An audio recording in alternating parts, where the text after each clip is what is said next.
Oh, hi, Chantal. How you doing? Good. Just working a little bit. Okay. Now, yesterday we were talking about, obviously, photography, and you were mentioning to me about, people really not having a clue. Yes. And so you can give me a couple of tips, because I'm going diving later, and I really want to get the best shots I can. Sure. I think one of the things I could do for you is talk a little bit about composition techniques. Okay. So basically, what is composition? Composition is basically what makes the difference between a shot that is technically perfect and a shot that looks good. Okay. You could have the best subject, a great white shark, compose the shot really in the wrong manner, and it comes out really flat and not looking really good. On the other hand, you could have a subject that's really simple, really common, frame it the right way, compose the shot the right way, and it could come out stunning. Okay. So that's what composition is all about. So if you want, we can have a look at a few techniques. Okay. I think one of the really interesting things about shooting underwater is that basically we're in the water and we have a very nice clean background behind the subject. Okay. It's available all the time, and it's very nice to make use of that to have our subject stand out against this clear background. And a really simple way of doing this is just to shoot from below. So if you look at these shots of the turtle, Wow. The one that I shoot from below, it stands out really, really neatly against that blue background behind. And if you compare with the other shot, which has the turtle on the floor, on the seabed, and shooting down, it doesn't really stand out. Right. No, and that's very, very typical of this technique, how efficient it is, Yeah, because I'd blatantly do that. I'd probably go up to it and get as close as you can and shoot down. That's really interesting. Okay. Yeah, shooting from below is very important. Another interesting technique is something called the rule of thirds. If you could picture your image split into 3 equal segments vertically and horizontally, okay, and you looked at the intersection points of those lines, you try to place an interesting point, an interesting element in one of those points. So it could be the eye of a subject, the eye of a fish, the eye of a turtle, the eye of a manta ray. It could be a fish itself. If you're shooting a group of fish, it could be the rhinophores of a nudibranch.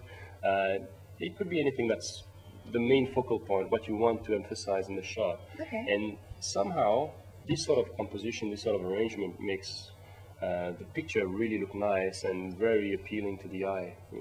So that's very nice way of composing the shots. For example, on these photographs, if you just point out what you mean by that. All right. So on the hawkfish shot, right, the interesting point is the eye of the hawkfish. Right. So I try to place it right around that spot. In the other shot, which is the sweet lips and the fish in general, I place one sweet lip at each of the point and another fish right around that spot as well. It doesn't have to be, spot on, but somewhere around in that region, that looks much better than if it was smack in the middle. Okay. That's how it works. Interesting. And it works on land too. When you do a portrait, it works anywhere. Another interesting thing to look out for is try and avoid horizontal lines or vertical lines. Basically anything that splits the picture in half. It makes the picture looks very flat. Right. The picture lacks depth. It lacks lacks interest really. So if you look at that fish, it's properly exposed, properly lit, but it's straight, horizontal. And the shot itself doesn't look very nice. Mm-hmm. I mean, it's just technically okay, but it's not aesthetically pleasing. On the other hand, if you look at this shot where you've got a diagonal line, it gives that sort of flowing sensation. You can see some things further back, some things more in the front. It gives depth, 3 dimensions to the shot, and that's really, really interesting. It gives a lot of dynamic to the shot. So, I mean, how many photographs would you take, though, to get that exact? I think the key is to, it's a good question. I think the key is to have these sort of composition rules or composition guidelines in mind when you approach the subject, such that you don't have to, try too many times. The subject might be gone by then. So Not very cooperative, are they? Yeah, well, they tend to be a bit skittish. So if you can think about it while you're approaching your subject, Okay. then you'll be coming around the right angle, and then straight away it can come out, Right. exactly like what you wanted. Okay. Rather than try a few times. So always thinking in advance then. That's the best. Okay. Obviously you can change your mind as you go, and if your subject is cooperative enough, like that turtle we saw yesterday, you can surely go around and try and get something different, Did you different get angle. some good shots of that? Yeah, that was pretty good. I'll have to see those later. Sure. All right, moving on to Snell's window. I love this shot. Yeah, it's pretty nice, that jellyfish. Snell's window is just the name of that area in the water. When you look up to the surface, that appears transparent, Right. that allows you to see out, to the sky, to the surface. So framing that and having the sun coming through can be really, really interesting and really, give a kick to the picture.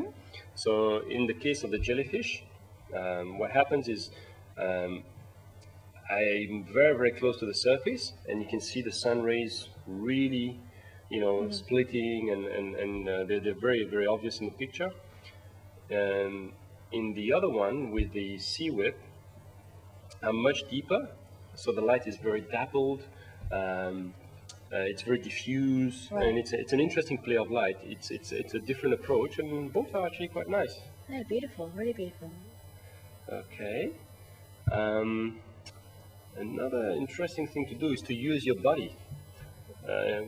In principle, you're always diving with a buddy, and it's always good to have your buddy to come into the picture, because that gives a sense of dimension. You can tell, how big or how small something is. It also provides colors, providing they have a nice, colorful wetsuit. So something like a nice pink, bright pink, bright yellow. And it puts things in context as well. You can make use of accessories. So with regards to, it's all very well saying use your body, but how do you get your body to do what you want them to do and basically look like that? That looks great. All right, so that's a very good question. The key to this is a bit like for any other shot, which is preparation. You have to anticipate and talk to your buddy ahead of time. Obviously, it's easier to do that on the surface. So try and plan the shot, and tell them which way you want them to come, how you want them to kick, and tell them to tuck in their hair if they have long hair. And the other thing is that things can change when you get underwater. So it's important to have a good communication system and maybe specific hand signals. So what kind of hand signals would you be All right, you could using? have, get lower, come up to me, look there, look at the camera. You could have all sorts of signals that you can develop over time that help you get the shot exactly like what you want. A lot of times you actually do maybe a pre-dive to see what you actually want to be taking photographs of, and then because then you'd actually expect to have a photograph like that. Sure, it's always a good idea to know the place first, because then you can anticipate the sort of shots that you want to get, Right. and plan exactly for it, get the right lines, put your body in the right position, get the right sort of lights, all these sort of things. So anticipation is definitely the key. Right. Preparation. But always have the luxury of having obviously a second chance to have a look at things. Sure, when you can, it's always best. Okay. All right, and I think our final tip for today will be to use patterns. The sea is full of patterns. You've got corals, you've got the scales of fish, you've got patterns everywhere under the sea. As soon as you start looking for them, you'll find them everywhere. So you can use patterns to provide a very interesting backdrop for your subjects, and then it will really stand out nicely, and the shot itself looks very interesting. It's very appealing. With regards to this picture, obviously it's very, very close up. So do you suggest that someone would get very close up to an object, or maybe it'll be further up, further back, and zoom right in? It really depends on the size of the subject. In this case, what forms the backdrop is the tip of the tentacles of an anemone. I was lucky enough that the anemone closed itself, and the tips of the anemone tentacles were all at the same level. So that's a close-up shot. But you could have a massive coral patch, all very nice repetitive patterns, and that could be a wide-angle shot where you need to pull back a bit. Right. Yeah. All right, so that was it for composition. And if you'd like to find out more on, lighting, composition, camera settings, post-processing, you can find out more in this book. The book we were talking about yesterday, Yes. An Essential Guide to Digital Underwater Photography. Now, I do believe you can get hold of this at your website. That's right, through which my is website. underneath here right now. Is that right? That's right. I think it's going to be down there.